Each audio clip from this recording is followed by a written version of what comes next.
Good morning, all of you.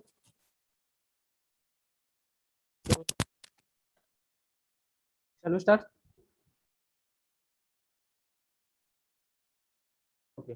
Just I highlight what we had discussed in the last lecture, and then we go to the our today's point. So in the last lecture, we had discussed the three important terms. Which are these three important terms? The first term is the population inversion. What is the population inversion? पहिली जी term आपण याच्या आधी जे discuss केली ती होती ती आपली ती population inversion. What is meant by the population inversion? The process of getting a large percentage of atoms into an excited state is called as the population inversion. E1 and E2, these are the two energy levels. E1, there is the lower energy level, and E2 is the higher energy level. On the E2 level, there is the number of atoms greater than that of the E1 level. E2 level वरती atoms जास्त transfer करणे as compared to the E1 level. त्याला आपण काय म्हणतो? Population inversion. The second term is the pumping. What is meant by the pumping? Pumping म्हणजे काय असतं? Pumping is the process. कसली प्रोसेस आहे ती? Pumping is the process of supplying energy to that of the medium. मीडियमला जी energy supply करण्याची जी प्रोसेस असती त्या प्रोसेसला आपण म्हणतो pumping. Why there is the supplying the energy? To transfer the atoms from E1 level to the E2 level or to achieve the population inversion. This is known as the pumping. And the last and the third important term is the metastable state. What is the metastable state? Metastable state is such a state. On that state, the lifetime of the atom is a longer. That is, it is in the order of 10 raised to minus 3 seconds to 10 raised to minus 6 seconds. Such a state is known as the metastable state. Metastable state ही एक अशी state आहे की ज्याच्यावरती तुमच्या ऍटमचा जो life time आहे तो लॉंगर असतो. तो कितीच्या ऑर्डर मध्ये असतो? 10 raise to minus 3 second to 10 raise to minus 6 सेकंडच्या ऑर्डर मध्ये असतो. अशा स्टेटला आपण म्हणायचं metastable state. Next, we had discussed the characteristics of the laser beam. There are 5 characteristics or the properties. The first one is the coherence, second is the monochromicity, third one is the divergence, fourth one is the high directionality, and the fifth one is the intensity. So in today's lecture we will discuss the next point, that is the types of the laser. Types of the laser. So basically laser are mainly divided in 4 categories. On which basis? कोणत्या basis वरती हे लेझरच्या 4 category आहेत? On the basis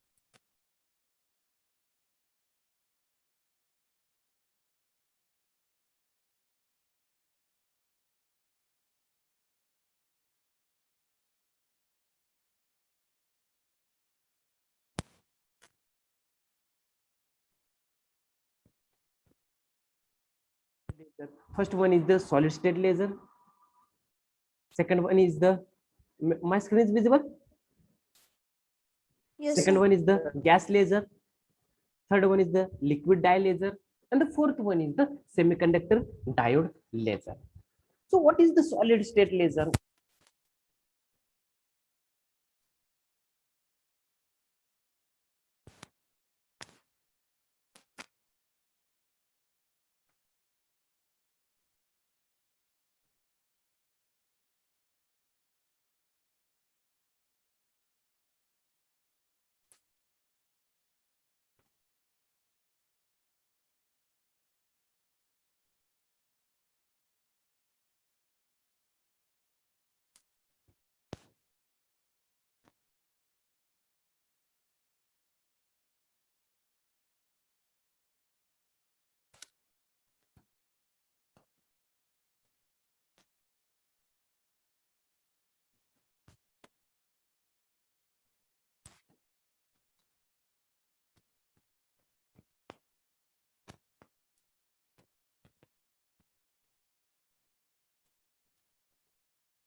Hello, sir.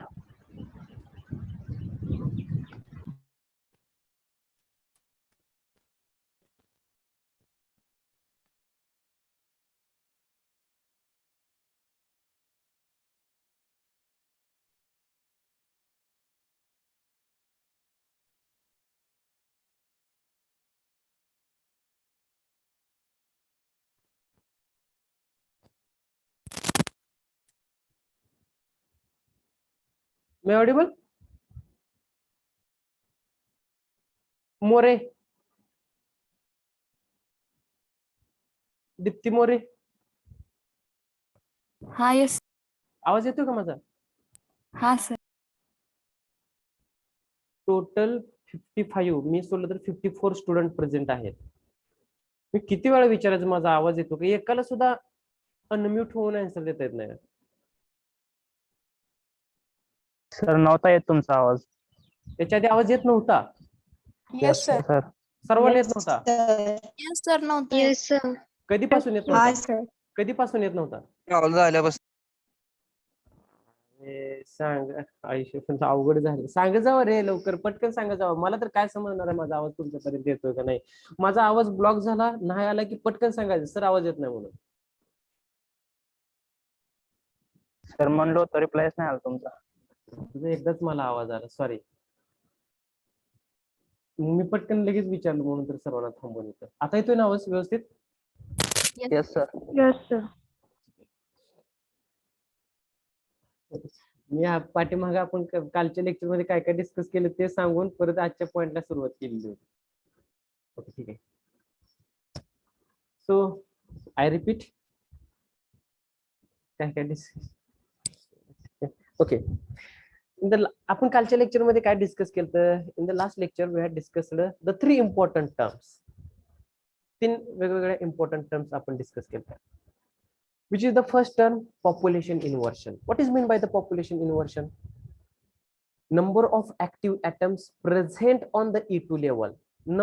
Maximum number of atoms present on the E2 level as compared to the E1 level. E2 level वरती हे जास्तीत जास्त atoms present असणं as compared to the E1 level, त्याला काय म्हणतो आपण? Population inversion. What is the second important term? That is the pumping. What is meant by the pumping? Pumping कशाला म्हणायचं? Pumping is the process to supply the energy to that of the medium to achieve the population inversion. Population inversion achieve करण्यासाठी त्या medium ला आपण जी energy supply करतो त्यालाच आपण काय म्हणायचं? पंपिंग. त्यालाच आपण काय म्हणायचं? Pumping. Means we apply the energy to that of the system or to that of the medium to transfer the atoms from E1 level to the E2 level. That is on the E1 level atoms, on that atom there is the lower energy. The atoms which are present on the E2 level, on that atom there is the higher energy, means excited atoms. Okay, and the third term is the metastable state. What is the metastable state? Metastable state is such a state. On that state, the lifetime of the atoms are longer. त्या मेटास्टेबल स्टेट वरती atoms जो lifetime असतो तो कसा असतो? Longer असतो.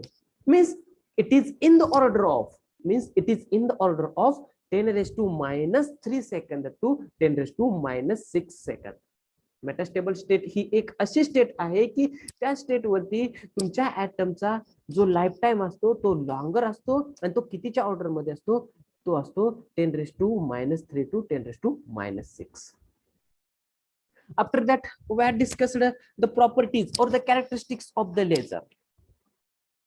There are 5 characteristics. Which are these 5 characteristics? Divergence, intensity, coherence, high directionality, and the chromacity, monochromacity. These are the 5 important properties or the characteristics of the laser beam. So in today's lecture, we will discuss the types of the laser. Basically, lasers are mainly divided in 4 categories. But on which basis lasers are divided in 4 categories? कोणत्या बेसिसवरती आपण लेझरला 4 कॅटेगरीमध्ये divide करतोय? So on the basis of what type of material you have used in the laser as a active medium. तुम्ही जो laser तयार केलेला आहे त्या लेझर मध्ये कोणत्या टाइपचं मटेरियल यूज करताय की ते मटेरियल ऍक्टिव्ह मीडियम म्हणून असेल किंवा ऍक्टिव्ह सेंटर म्हणून असेल.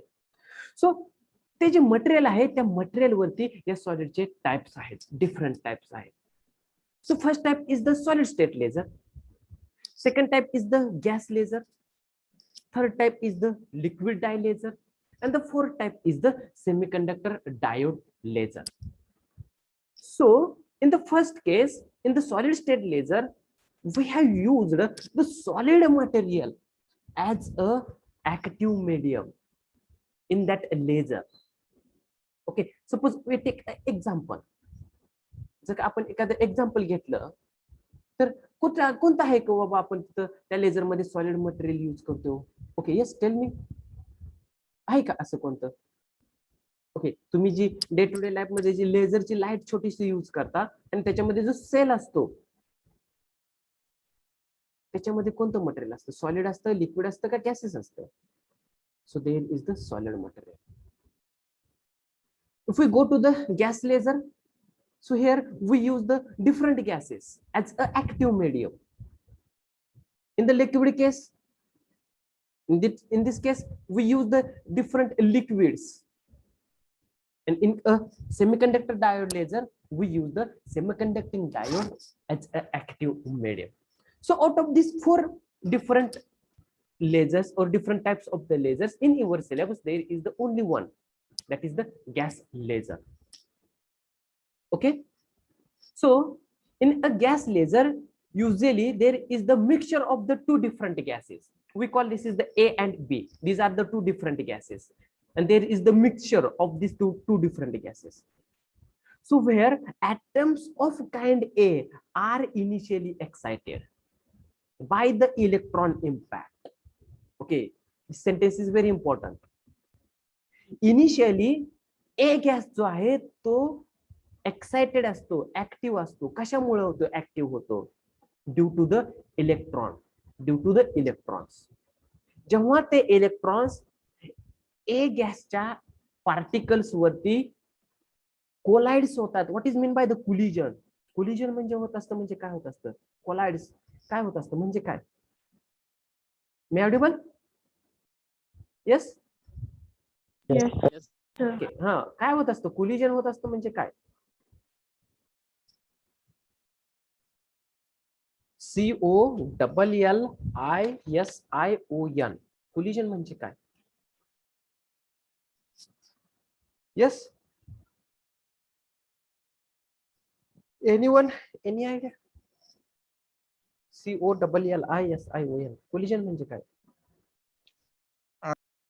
यस यस, हा, थोडासा आवाज क्लिअर येऊ दे. आदळणे, आदळणे, आदळणे. ओके, टक्कर होणे, टक्कर होणे, बरोबर, ठीक आहे. इलेक्ट्रॉन जेव्हा पार्टिकल ए वरती स्ट्राईक होतो, कोलाइड होतो, तेव्हा ए पार्टिकल हा काय होतो? एनर्जेटिक होतो आणि तो त्याची स्टेट म्हणजे त्याची एनर्जी लेवल चेंज करतो, जंप करतो लोअर एनर्जी मधून higher energy. They transfer their energy to that of the atoms of kind B.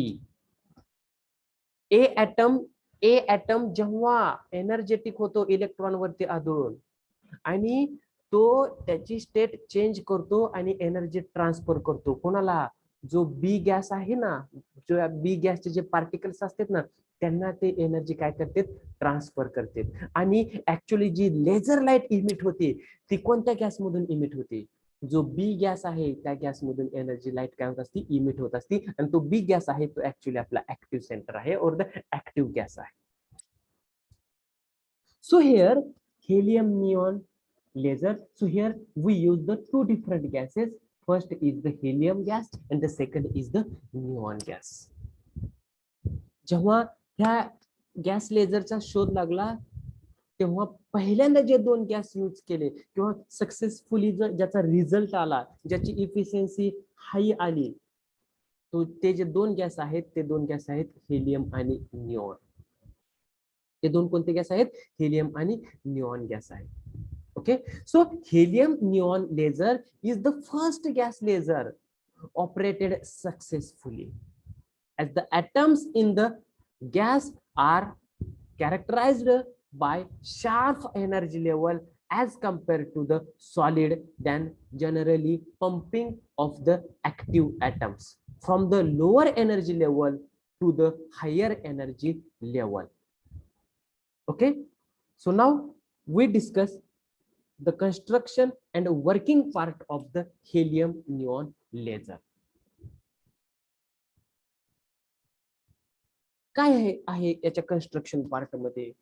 Okay, I think तुम्हाला इथं schematic diagram of helium neon gas हे तुम्हाला पिक्चर दिसतं इथं. Yes yes sir. ओके, याच्यामध्ये जर का तुम्ही या फिगर मध्ये जर का ऑब्झर्व केलं तर इथं तुम्हाला काय काय ऑब्झर्व होतंय? See here there is the one glass tube. ही एक तुम्हाला एक ग्लास ट्यूब ऑब्झर्व होते. येस, इथे एक तुम्हाला काय ऑब्झर्व होते? ग्लास ट्यूब आहे. Having the length 10 centimetre to 100 centimetre. एक ग्लासची ट्यूब आहे आणि त्या ग्लास ट्यूबची जी लेंथ आहे ती कितीच्या ऑर्डर मध्ये आहे? 10 centimetre to 100 centimetre and diameter in the order of 2 mm to 8 mm. 2 millimetre ते 8 मिलीमीटर एवढी त्याची डायमीटर आहे. So inside the tube there is the mixture of helium and neon gases. या ट्यूबच्या आतमध्ये काय आहे हो? 2 गॅसेसचं मिक्सचर आहे. ते 2 गॅसेस कोणते कोणते आहेत? One is the helium gas and the second is the neon gas. Again there is the ratio of this 2 gases. हे 2 गॅसेस आपण त्या ट्यूबच्या आतमध्ये फिल्ड केले, पण किती प्रमाणामध्ये? Yes, there is the ratio in the order of, तो ratio किती आहे? 10:1. 10:1. 10 कोणाचा आहे हो आणि 1 कोणाचा आहे हो? 10 पार्टिकल हे हेलियमचे असतील आणि 1 पार्टिकल हा कोणाचा असेल? निऑनचा असेल. Means there is the mixture of helium neon gases in the ratio of 10:1. 10 helium, 1 neon. Any doubt? Any doubt? No sir. No, sir. Now, if we observe the 2 ends of that tube, then there is the 2 different plates. जर का हे या ट्यूबचे जर 2 end बघितले, इथे एक end आहे आणि इथे तुमचा दुसरा एंड आहे. हे 2 एंड काय आहे? तो एक दिले बघा आउटपुट आणि इकडे आहे बघा high reflector. There is the 2 plates. ते जे 2 एंड आहेत तिथं 2 प्लेट्स आहेत. If we observe the first end we call this is the high reflector.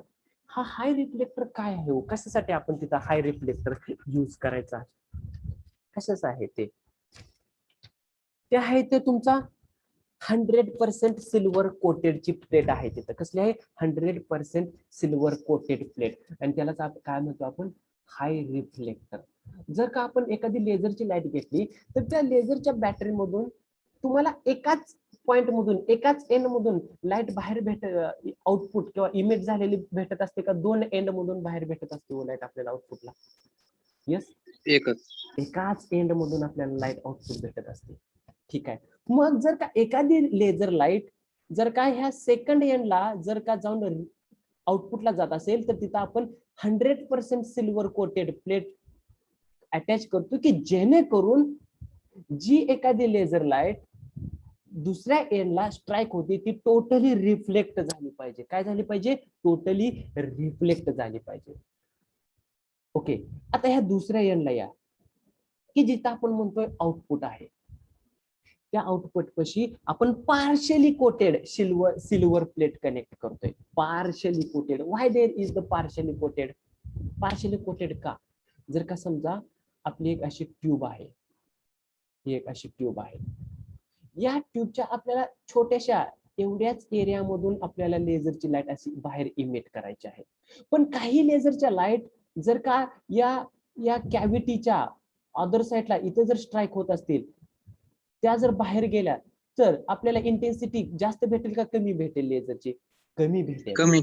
कमी भेटेल. त्यासाठी या एरियामध्ये आपण partially silvery coated plate connect करायची, की जेणेकरून इथली सुद्धा लेझरची बीम, लेझरची लाईट ही रिफ्लेक्ट झाली पाहिजे आणि फक्त या एवढ्याच कॅव्हिटी मधून, सिंगल कॅव्हिटी मधून लेझरचे बीम, लेझरची लाईट बाहेर पडली पाहिजे. That's why we use the two different plates. One is the 100% silver coated and the second one is the partially silver coated.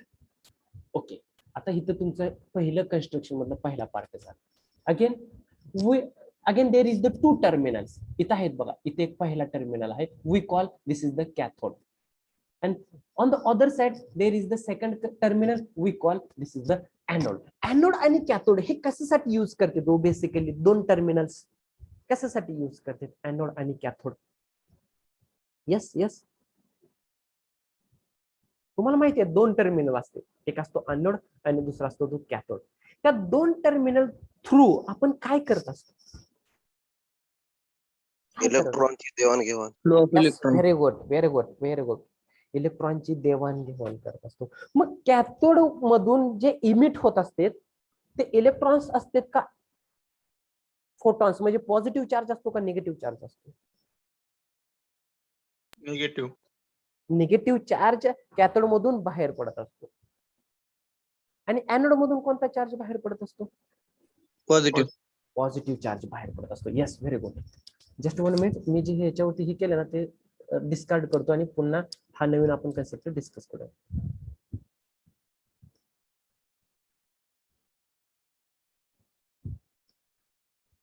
Just 1 minute.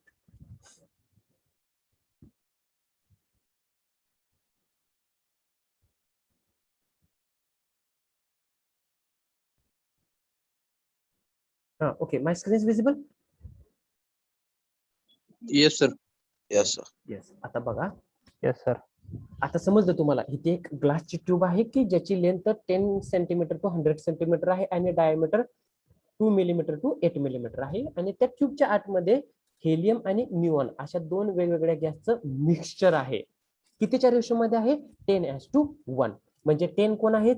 Helium आणि 1 कोण आहे? म्युऑन आहे. ओके, ठीक आहे. आता या ट्यूबच्या दोन्ही एंडला दोन टर्मिनल आहेत. First terminal we call cathode and the second terminal we call anode. असे दोन वेगवेगळे टर्मिनल आहेत. या एनोड वरती पॉझिटिव्ह चार्ज असतो आणि या कॅथोड वरती निगेटिव्ह चार्ज असतो. आणि जर का म्हटलं तर या दोन्हींच्या आतमध्ये कोण आहे? तुमचे या दोन्हींच्या आतमध्ये कोण आहेत? हेलियम म्युऑन गॅसचं काय आहे? मिक्सचर आहे. म्हणजे पार्टिकल्स आहेत का नाही? इथे दिसते तुम्हाला. आता मी हे रेड कलरचे डॉट्स देतोय. ओके, ठीक आहे. आता ह्या एनोड वरती जर का पॉझिटिव्ह चार्ज असेल तर तो पॉझिटिव्ह चार्ज ह्या कॅथोड कडे अट्रॅक्ट केला जाईल का रिपल्स केला जाईल? अट्रॅक्ट केलं जाईल. काय केला जाईल? तो पॉझिटिव्ह चार्ज ह्या कॅथोड कडे अट्रॅक्ट केला जाईल. Okay, first concept. Okay, very good. जर का कॅथोड वरती निगेटिव्ह चार्ज आहे, तो निगेटिव्ह चार्ज या एनोड कडे अट्रॅक्ट केला जाईल का रिपल्स केला जाईल? या कॅथोड वरती निगेटिव्ह चार्ज आहे तर एनोड कडे तो अट्रॅक्ट केला जाईल का रिपल्स केला जाईल? अट्रॅक्ट. अट्रॅक्ट केला जाईल डेफिनेटली. म्हणजे पॉझिटिव्हला निगेटिव्ह कडे अट्रॅक्ट केले जाईल आणि निगेटिव्हला पॉझिटिव्ह कडे अट्रॅक्ट केले जाईल. म्हणजे हे positive particles, positive charge not particles, positive charge तुमच्या या डायरेक्शनला फ्लो होईल आणि निगेटिव्ह चार्ज म्हणजे इलेक्ट्रॉन्स या डायरेक्शनला जातील. बरोबर आहे का ना? येस. आता मला सांगा, जेव्हा तुमचे इलेक्ट्रॉन्स कॅथोड कडून एनोड कडे जात असतील तेव्हा त्यांच्या पाथ मध्ये ह्या हेलियम आणि न्यूऑनचे पार्टिकल्स आडवे येतील का हो?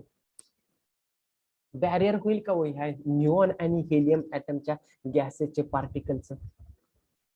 येतील का आडवे? Yes sir. येतील, आडवे येतील. कारण का? तर त्या ट्यूबच्या आतमध्ये कोण आहे?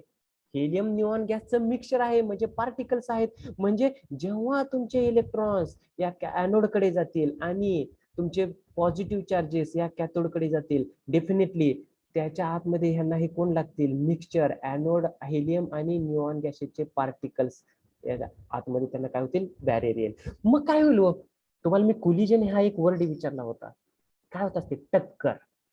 मग जेव्हा हे इलेक्ट्रॉन्स कॅथोड थ्रू एनोड हे पास होत असतील, ट्रॅव्हल होत असतील, तेव्हा काय होईल, हे जे मिक्सचर आहे हेलियम आणि निऑन गॅसचं, त्यांचं आणि ह्या इलेक्ट्रॉनचं काय होईल, कोलिजन होईल.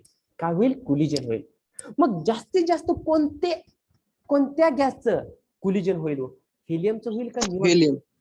हेलियम. व्हाय व्हाय का का Percentage जास्त आहे. पर्सेंटेज जास्त आहे. Very good. पर्सेंटेज काय आहे, जास्त आहे. निऑनचं होईल पण कमी प्रमाणामध्ये होईल. निऑनचं होईल पण काय होईल, कमी प्रमाणामध्ये होईल. मग पहिल्यांदा एनर्जी जास्त ऍब्सॉर्ब करून लोअर एनर्जी कडून हायर एनर्जीला कोण जाईल, हेलियम जातील का निऑन जातील? Helium. हेलियम जातील. का तर हेलियमचे ऍटम्स जास्त आहेत, ते जास्त एनर्जी ऍब्सॉर्ब करतील. कोणाकडून, ह्या पॉझिटिव्ह निगेटिव्ह चार्ज कडून, आणि ते लोअर एनर्जी म्हणजे E1 मधून E2 ला जास्तीत जास्त जातील. म्हणजे तुम्हाला हा कन्स्ट्रक्शन पार्ट समजला का, काय होतं इथून? इथून कोणाला काय Yes, अडचण sir. येतं या construction? Yes sir.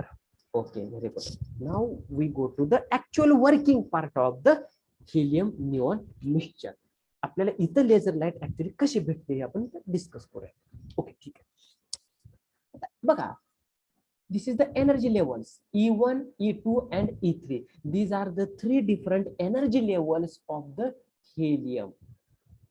On the other side, F1, F2, F3, F4, F5 and F6. These are six energy levels of the neon. E1, E2, E3 या हेलियमच्या एनर्जी लेवल्स आहेत. F1 ते F6 या निऑनच्या energy levels आहेत. Okay, आता काय सांगितलं आपण, जेव्हा आपण पॉवर ऑन करणार तेव्हा एनोड आणि कॅथोड थ्रू आपण काय करणार, चार्जेस अप्लाय करणार. कशावरती, त्या मिक्सचर वरती. मग मिक्सचर मध्ये काय होणार, त्या इलेक्ट्रॉनचं आणि त्या मिक्सचरचं काय होणार, कोलिजन होणार. त्याच्यामधले जास्तीत जास्त पार्टिकल्स, ऍटम्स कोणाचे एनर्जेटिक होणार, कोणाचे एक्साइटेड होणार, हेलियमचे होणार. Okay, Cr. मग हेलियमचे होते म्हणजे काय लिहिलंय, excitation of helium atoms by the electrons due to the collision. हे लक्षात आलं का तुमच्या, दिस सेंटेन्स इथे लिहिलेलं तुमच्या लक्षात आलं का? Excitation of helium atoms by the electrons due to the collision. Helium atom आणि इलेक्ट्रॉन्सचं कोलिजन झाल्यामुळं ते हेलियम ऍटम्स चार्जड होते, म्हणजे त्यांच्यावरती एनर्जी येते आणि ते जम्प करते कुठून, E1 लेवल वरून E2 लेवल आणि E3 level. Yes yes, any doubt, any question up to this point? बघा, मी एरो दाखवतोय, त्या एरोच्या थ्रू आपण डिस्कशन करत जायचं आहे. ओके, म्हणजे हेलियम ऍटम E1 वरून E2 आणि E3 ला कसे गेले हे लक्षात आलं का तुमच्या? Yes, sir. Yes, okay. Again, these two energy levels, which are these two energy levels, E2 and E3. These two energy levels are the metastable states. E2 level आणि E3 level हेलियम ऍटमच्या या दोन levels ह्या कशा आहेत, metastable states आहेत. Means on that two states there is the population inversion. Metastable state आहेत म्हणजे इथं तुमचे हेलियमचे ऍटम्स कमी असतील का जास्त असतील, जास्त असतील. ह्या दोन एनर्जी लेवल्स कशा आहेत, तुमच्या मेटास्टेबल स्टेट्स आहेत. म्हणजे या E2 आणि E3 या दोन लेवलवरती तुमचे हेलियमचे ऍटम्स जास्तीत जास्त असतील. ओके, ठीक आहे. On the other side, some of the neon particles collides on the electrons. तुमच्या या बाजूला सुद्धा काही न्यूऑनचे ऍटम हे इलेक्ट्रॉन वरती कोलाइड्स झालेले असतात, म्हणजे त्यांनी काहीतरी एनर्जी ऍब्सॉर्ब करून या F4 आणि F6 लेवल वरती आलेले असतात न्यूऑन ऍटम्स. पण त्यांचं percentage as compare to helium atoms हे कसं असणार आहे, कमी असणार आहे. पर्सेंटेज कसं असणार आहे, कमी असणार आहे. Okay, again F4 and F6, these two energy levels of helium atom are metastable states. F4 आणि F6 या दोन एनर्जी लेवल्स या न्यूऑनच्या आहेत आणि त्या कशा आहेत, मेटास्टेबल स्टेट आहे. म्हणजे F4 आणि F6 वरती सुद्धा तुमचे न्यूऑन ऍटम्स हे कसे आहेत, जास्त प्रमाणामध्ये आहेत. ओके, ठीक आहे. Next, E2 energy level of helium atom is coincides the F4 level of the neon atom. What I say, please listen, be carefully. E2 level of helium atom is coincide the F4 level of the neon atom. Means म्हणजे काय हो? म्हणजे काय, helium ऍटमची E2 level आणि neon ऍटमची F4 level, ह्या दोन्ही levels कशा आहेत, एकमेकांना कोइन्साइड आहेत. म्हणजे सारख्याच लेवलला आहेत. त्यांची हाईट किंवा त्यांची जी लेवल आहे ती कमी जास्त आहे का, नाही. कोइन्साइड मीन्स दोन्ही कशा आहेत, सारख्या आहेत. बरोबर आहे का नाही, yes or no? Yes. Yes, sir. So the helium atoms which are present on E2 level, these helium atoms transfer their energy to that of the neon atoms by the collision. E2 level वरचे helium atoms energy transfer करते. कोणाला transfer करते, F4 level वरच्या neon ऍटमला. कशी, तर collision करून. म्हणजे E2 level वरचे हेलियम ऍटम्स F4 वरच्या न्यूऑन ऍटम वरती कोलाइड्स करतात, म्हणजे टक्कर मारतात आणि स्वतःची एनर्जी काय करतात, त्या न्यूऑन ऍटमला ट्रान्सफर करतात. मग आता जर का एनर्जी ट्रान्सफर केली तर इथल्या हेलियम ऍटम वरती काय एनर्जी राहिली का हो? राहिली का हेलियम ऍटम वरती? नाही. नाही. मग दीज हेलियम ऍटम्स मीन्स ज्यांनी एनर्जी ट्रान्सफर केली आहे, एनर्जी लॉस केलाय, these helium atoms again return to the ground state. ते हेलियम ऍटम पुन्हा या ग्राउंड स्टेटला काय करतात, रिटर्न येते. Same phenomenon E3 level of helium atom is coincide the F6 level of the neon atom. Helium ऍटमची E3 level आणि neon ऍटमची F6 लेवल, या दोन्ही लेवल एकमेकांना कशा आहेत, कोइन्साइड आहेत. म्हणजेच the helium atoms which are present on the E3 level, that helium atoms transfer their energy to that of the neon atoms which are present on the F6 level by the collision. By the collision. E3 level वरचे helium atom हे स्वतःची energy F6 वरच्या neon ऍटम्सला transfer करते. कशा through, तर collision करून. म्हणजे पुन्हा या F6 वरती आलेले हेलियम ऍटम हे डिस्चार्ज होते आणि ते पुन्हा कुठे येते, ग्राउंड स्टेटला येते. म्हणजे हेलियम ऍटमचा इथून पुढे काय रोल राहिला का, नाही. हेलियम ऍटमचा रोल इथंच संपला. मग आता मला सांगा, F4 लेवल आणि F6 लेवल वरती कोण आहेत फक्त, कोण आहेत फक्त, Neon. Neon atom. ऍटम्स आहेत. न्यूऑन ऍटम ही स्वतः एनर्जी घेऊन गेलेत आणि दुसरी त्यांनी कोणाकडून एनर्जी घेतली, Helium. हेलियम ऍटम कडून एनर्जी घेतली. मग आता मी तुम्हाला सांगितलं, F6 level and F4 level, these two energy levels are metastable states. त्या दोन्ही स्टेट कशा आहेत, त्या दोन्ही लेवल कशा आहेत, मेटास्टेबल स्टेट आहेत. Means number of neon atoms on F4 level and F6 level are large. त्या दोन्ही लेवलवरती न्यूऑन ऍटम्स कशा आहेत, जास्तीत जास्त प्रमाणामध्ये आहेत. Now here there is the stimulated emission. Okay, tell me, stimulated emission होण्यासाठी मेटास्टेबल स्टेट गरजेचे आहे का हो? स्टिम्युलेटेड इमिशन होण्यासाठी मेटास्टेबल स्टेट गरजेचे आहे का? Yes, yes, yes. Metastable state ही गरजेची आहे. आपण सांगितलं पॉप्युलेशन इन्व्हर्शन का गरजेचं आहे आपल्याला स्टिम्युलेटेड इमिशन घेण्यासाठी. स्टिम्युलेटेड इमिशन कशासाठी पाहिजे? लेझर लाईट साठी पाहिजे. मग पॉप्युलेशन इन्व्हर्शन आपल्याला अचीव्ह करण्यासाठी कोणाची गरज आहे? पंपिंगची गरज आहे. आणि दुसरी कोणाची गरज आहे? मेटास्टेबल स्टेटची गरज आहे. Okay. So here there is the first stimulated emission where your neon atoms jumps from F6 level to the F5 level, and there is the emits the energy. जेव्हा तुमचे न्यूऑन ॲटम्स F6 लेवल वरून F5 level वरती jump करते तेव्हा ते energy काय करते? Emit करते. किती एनर्जी इमिट करते? 3.39 एवढी एनर्जी काय करते? ते इमिट करते.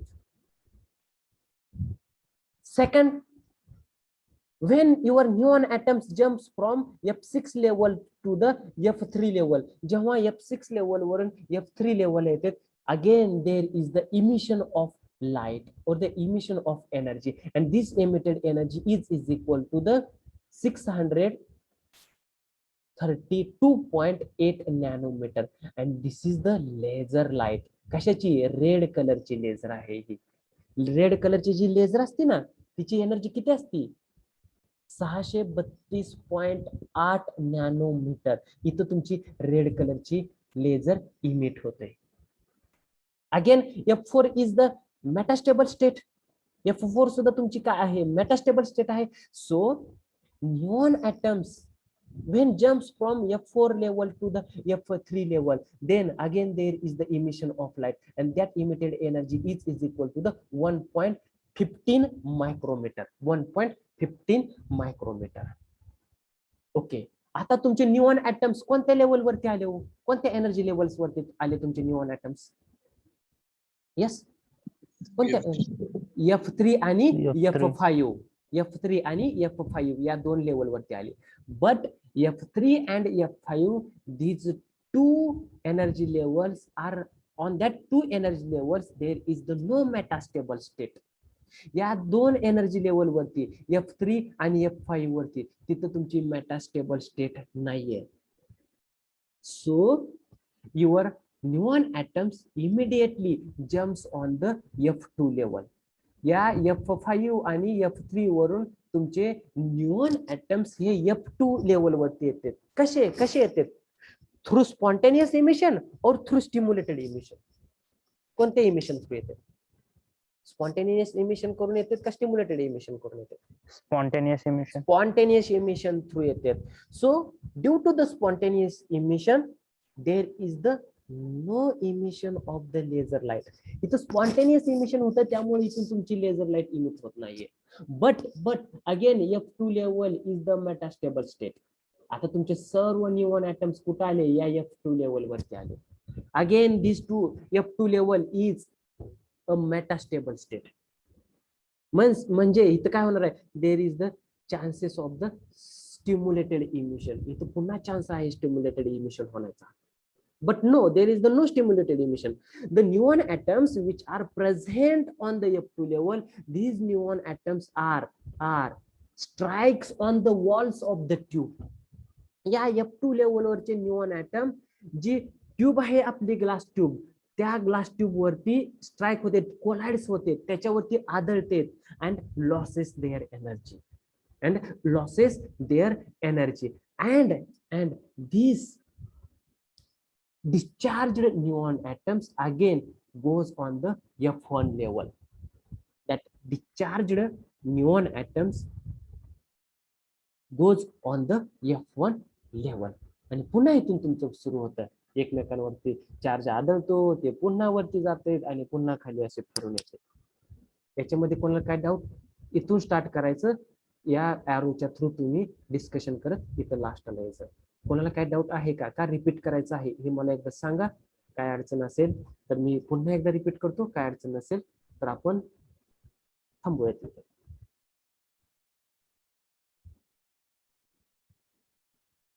Yes, any doubt, any question? मी ट्राय केला माझ्या लेवल थ्रू तुम्हाला एक्सप्लेन करण्याचा. जर कोणाला काय डाऊट असेल तर तुम्ही विचारू शकता. जर डाऊट नसेल तर आपण Hello, sir. Yes yes yes. Sir फक्त F2 लेवल असतानाच ते कोलाइड का होतात, म्हणजे बाकीच्या स्टेटला असताना का कोलाइड होत नाहीत? ओके ठीक आहे, व्हेरी गुड. आता मला सांगा, आपल्याला तेवढी जास्तीत जास्त लेझर लाईट बाहेर घेण्यासाठी किंवा इमिट होण्यासाठी एनर्जी सुद्धा जास्त पाहिजे. आता हिलियम ऍटम एक बाजूला ठेवा तुम्ही. फक्त जर निऑन ऍटम्स आपण घेतले असते आणि ते इलेक्ट्रॉनवरती कोलाइड्स होऊन जर F4 आणि F6 लेवलला गेले असते तर त्यांच्यावरती तेवढी दॅट मच एनर्जी आहे का? नाही. तर ते निऑन ऍटम्स काय करते, तर हेलियम ऍटमची एनर्जी घेते, म्हणजे त्यांच्यावरती जास्त एनर्जी येते. जास्त एनर्जी आल्यामुळंच ही जी आपल्याला आउटपुटला इमिट झालेली एनर्जी आहे ना 3.39 मायक्रोमीटर किंवा 632 नॅनोमीटर किंवा 1.15 मायक्रोमीटर, एवढी लेझर लाईट इमिट झाली, एवढी लेझर लाईट बाहेर भेटली, आउटपुटला भेटली. जर का एवढी लेझर लाईट जर आपल्याला आउटपुटला भेटली, म्हणजे जी खाली स्पॉन्टेनियस थ्रू या F2 लेवलला न्यूऑन ऍटम्स येतात त्यांच्यामध्ये तेवढी लेझर लाईट इमिट करण्याची ताकद राहील का? तेवढी एनर्जी राहील का? राहत नाही. खूप कमी प्रमाणामध्ये त्यांच्यामध्ये एनर्जी असते, म्हणून ते काय करते, त्या वॉल्स वरती कोलाइड्स होऊन खाली येते. मग आता वरती का होत नाहीयेत? वरती गेल्यानंतर तर ते त्या एनर्जी लेवल्स वरती नसते. आता एनर्जी लेवल वरती डिपेंड्स असणं पण डिपेंड्स आहे ना. एनर्जी लेवल्स वरती कोणत्या एनर्जी लेवल्स वरती आहे त्याच्यावरती सुद्धा ते डिपेंड आहे.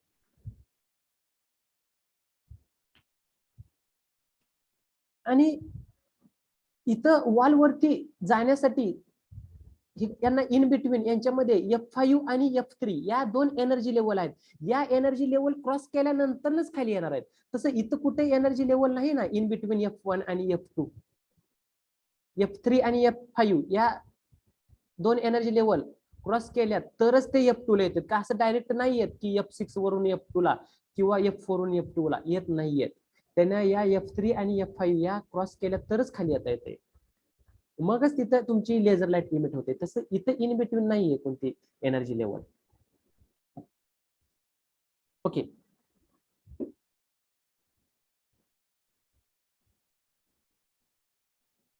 ओके. आता याच्यावरती एक MCQ विचारला जाईल.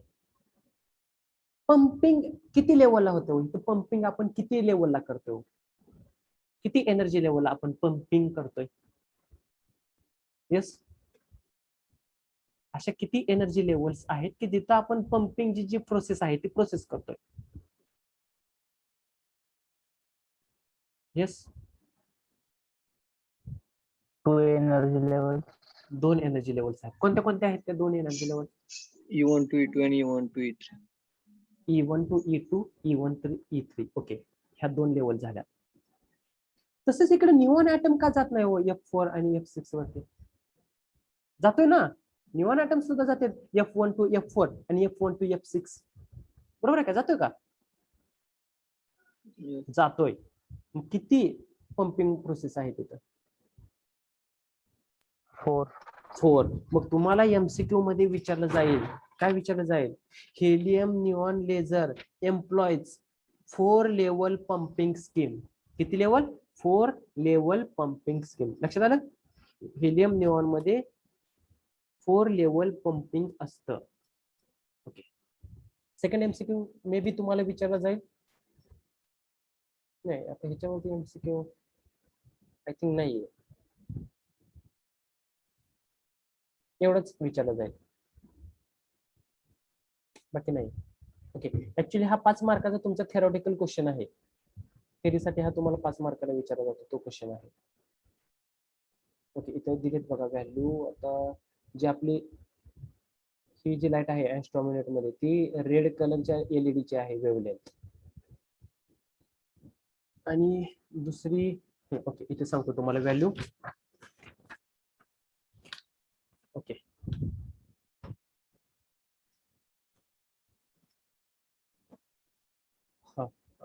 1.15 आहे ना, हा 1.15 मायक्रोमीटर ही कोणाची आहे तर IR लेझर बीम आहे. कोणता? IR laser beam 1.15 IR laser beam.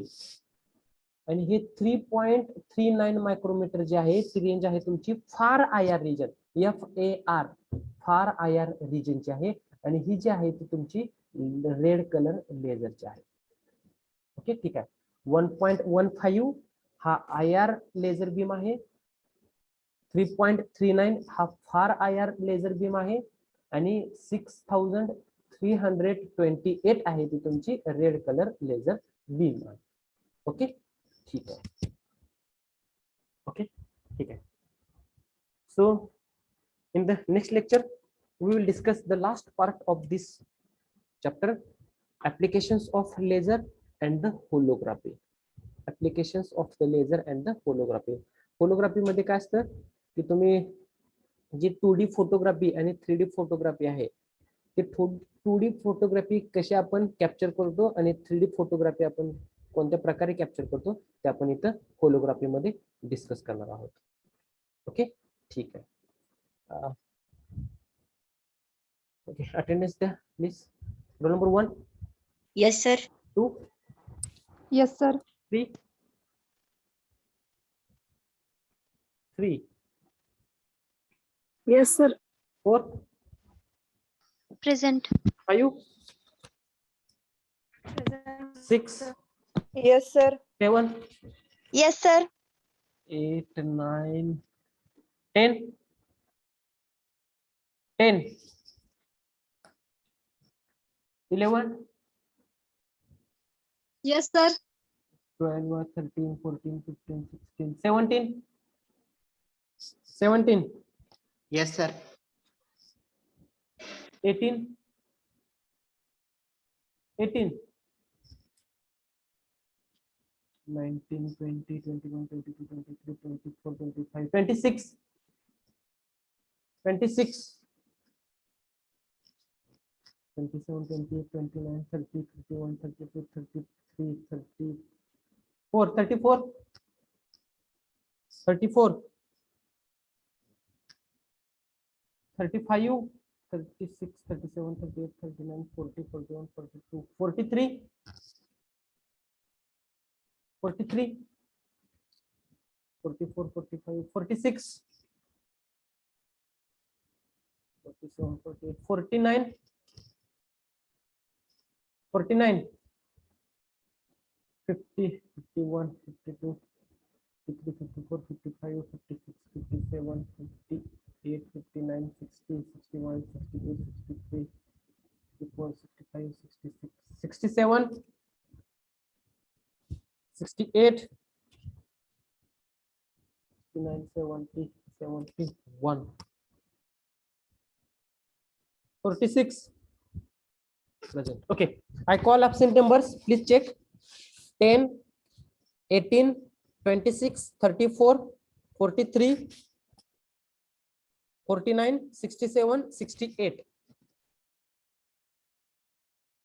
Okay. Okay. So today we stop here.